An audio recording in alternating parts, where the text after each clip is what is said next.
Om Swastiastu. Perkenalkan, nama saya Igdianus Amnistioda dengan NIM 210503 1001 dari Program Studi Teknik Elektronika Fakultas Teknik dan Kejuruan Universitas Pendidikan Ganesha. Di video kali ini saya akan menjelaskan seperti apa cara kerja sistem mekanik dari kulkas dan juga seperti apa cara kerja dari sistem kelistrikan pada kulkas.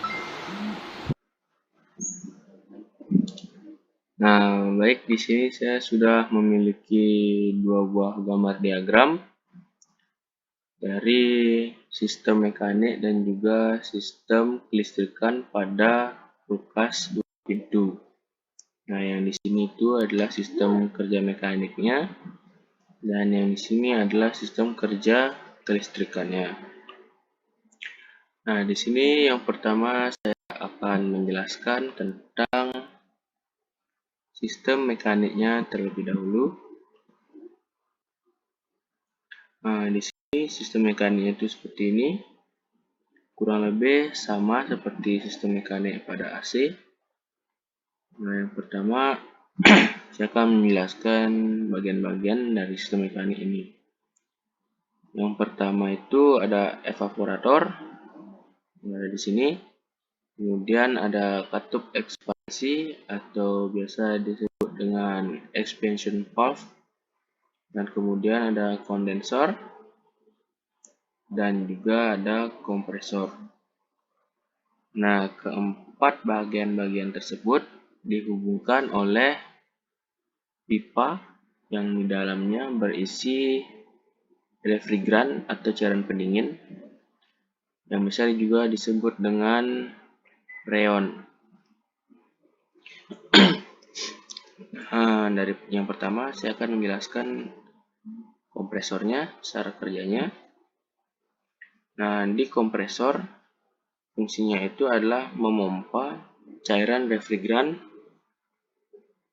yang ada di pipa. Yang pertama itu cairannya akan didorong ke kondensor. Caranya didorong ke kondensor sehingga di kondensor itu tekanannya akan sangat tinggi karena dihalangi oleh katup ekspansi atau expansion valve, karena katupnya itu hanya terbuka sedikit, jadinya tekanan pada kondensor itu sangat tinggi. Makanya di kondensor ini sangat panas. Sangat panas karena tekanan yang tinggi dari cairan refrigeran.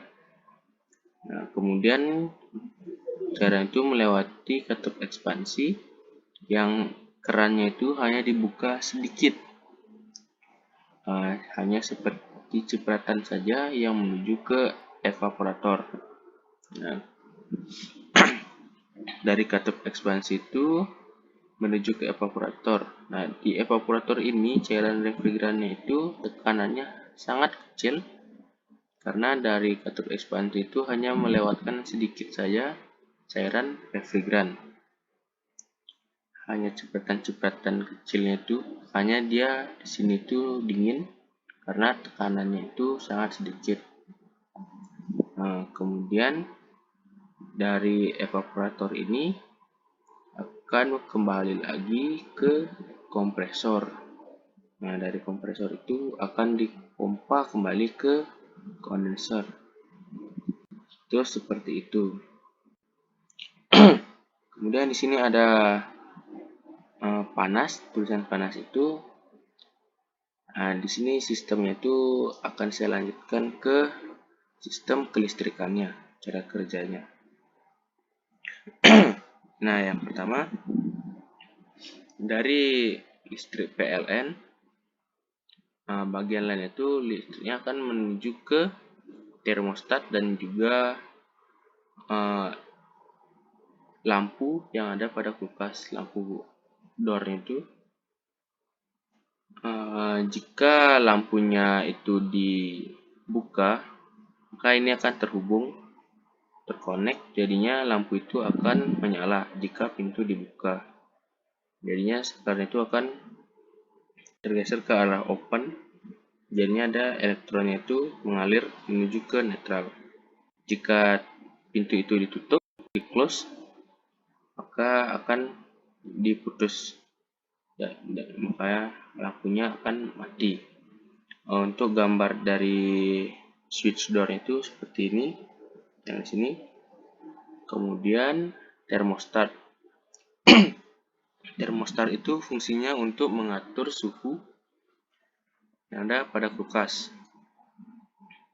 Nah, dari termostat itu kemudian menuju ke defrost timer. Nah, defrost timer ini yang nanti akan mengatur plate heater dan juga defrost heater. Nah, yang pertama dari defrost timer itu akan menuju ke fan motor di evaporator. Nah, jika defrost timer connect ke tempat ini atau sasaran di sini, maka evaporator itu fan motornya akan bekerja, akan berputar. Dia akan meniup udara dinginnya itu menuju ke bagian dalam kulkas. Nah, jika itu sudah nyala, kemudian jika dinginnya itu sudah sangat dingin, jika ada defrost thermo, dia akan sebagai sensor dinginnya. Jika di bagian evaporator itu sudah sangat dingin sehingga di situ sudah timbul bunga es atau ada bunga-bunga es di pipanya karena dingin, pipa evapnya dingin, maka defrost timer itu akan connect ke plate heater dan juga defrost heater. Di sini fungsi dari kedua itu adalah sebagai panas ini, panas yang di sini. Jika ini bekerja, dia akan melelehkan bunga-bunga es yang ada pada pipa evapnya. Jika suhunya dinginnya sudah menurun, maka defrost thermo ini akan mengirim sinyal lagi kembali untuk evapnya bekerja. Fan motornya bekerja lagi, untuk mendinginkan bagian dalam kulkas lagi. Jika dia kembali dingin, dinginnya sudah sangat dingin, maka hingga timbul bunga es, maka heater dan juga defrost heater itu akan bekerja lagi untuk memanaskan. Nah, selanjutnya di sini ada thermofuse 72 derajat Celcius. Nah, itu fungsinya jika plate heater dan juga defrost heater itu melebihi panas dari termonya melebihi 72 derajat Celcius, maka fuse-nya itu akan terputus sehingga plate heater dan defrost heater ini atau pemanas ini akan tidak bekerja lagi jika ini terputus. Jika normalnya plate heater dan juga defrost heater ini bekerja di bawah 72 derajat Celcius. Dan suhu di bawah 72 derajat Celcius itu sudah cukup untuk melelehkan bunga-bunga es yang ada di evaporator. Nah, setelah itu jika ini lebih dari 70 derajat, maka akan diputus. Nah, jika sudah thermofuse-nya itu terputus, maka ini tidak dapat bekerja lagi. Pemanasnya ini tidak dapat bekerja lagi sehingga di evaporator itu bunga esnya itu akan terus timbul. Nah, jika sudah seperti itu, maka harus segera diperbaiki. Nah, kemudian bagian selanjutnya, di bagian setelah evaporator itu ada thermal overload protector yang terkonek dengan kompresor. Nah, jika kompresor ini sudah bekerja terlalu lama atau dia sudah overload, maka overload protector ini akan memutus aliran yang menuju ke kompresor. Nah, cara kerjanya ini hampir sama seperti MCB pada kelistrikan di rumah itu. Namun, dia jika MCB di rumah itu, jika ingin menyalakannya lagi, kita harus menekan saklarnya secara manual. Namun overloadnya tidak, dia akan saat terputus itu, jika kompresornya sudah dingin kembali atau sudah dalam keadaan normal, dia akan terkonek kembali. Dia akan terhubung kembali secara otomatis. Makanya kompresor bisa bekerja kembali. Nah, kemudian dari kompresor, di sini ada dua buah jalur, yaitu running dan juga starting. Nah, di antara ini ada dua kapasitor juga.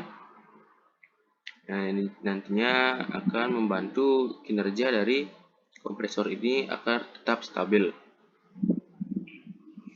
Nah, kemudian yang di sini ada PTC starter atau seperti relay.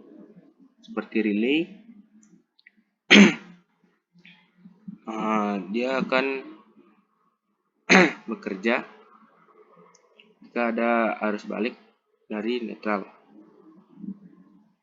Kan karena ini adalah yang digunakan adalah tegangan AC. Kemudian di sini juga ada SC atau starting kapasitor atau source. Ini juga akan membantu untuk menstabilkan tegangan pada bagian ini.